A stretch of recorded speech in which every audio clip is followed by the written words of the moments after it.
بیړنی خبر: سراج الدین حقانی اماراتو ته په سفر کې نه یوازې د امریکایانو او د پاکستانیانو سره لیدنه کړې، بلکې له ښاغلي ولسمشر محمد اشرف غني سره هم په متحده عربي اماراتو کې لیدنه ترسره شوې ده.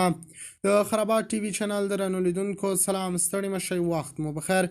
هیله لرم چې جوړ او روغ به په سر کې یادونه کوم که خرابات ټي وي چینل مو نوي سبسکرایب کړئ، په درنښت سره خرابات ټي وي چینل سبسکرایب کړئ. زموږ د سرچینو په وینا دقیقاً د دې لاملونه له امله هغه غني چې د امریکایانو، پاکستانیانو او طالبانو پام ځان ته اړول پیل کړل. د راپورونو له مخې سراج الدین حقانی د طالبانو د کورنۍ چارو وزیر متحده عربي امارات ته د خپل وروستي سفر په ترڅ کې نه یوازې د امریکا له سفیرانو بلکې له ولسمشر اشرف غني سره هم لیدلي دي. تر اوسه څرګنده نه ده چې د دوی د خبرو موضوع څه وه، خو د ځینو افغان سرچینو له قوله ویل شوي چې غني او حقانی په افغانستان کې د اوسني حکومت د مشروعیت له ستونزې څخه د یو شرعي لارې پر امکان خبرې کړې دي. ښکاره خبره ده چې د اقدام د امریکا په فعال او ګټور ګډون سره شوی دی.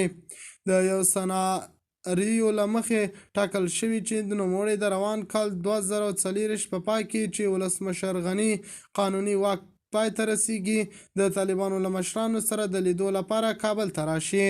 له طالبانو سره تر رسمي خبرو وروسته په افغانستان کې د واک د انتقال د څرنګوالي په اړه یو اعلامیه خپره شوې چې د یو ائتلافي موقت حکومت ته وسپارل شي. تمه کېږي چې په لنډمهال ائتلافي حکومت کې په منځلاري طالبان لکه سراج الدین حقانی، ملا یعقوب د طالبانو دفاع وزیر، یو شمېر جمهوري غوښتونکي سیاستوال او د مقاومت ډلو استازي شامل وي. د خرابات ټي وي چینل درنو لیدونکو، د الله په امان، تر بیا خیر چارې.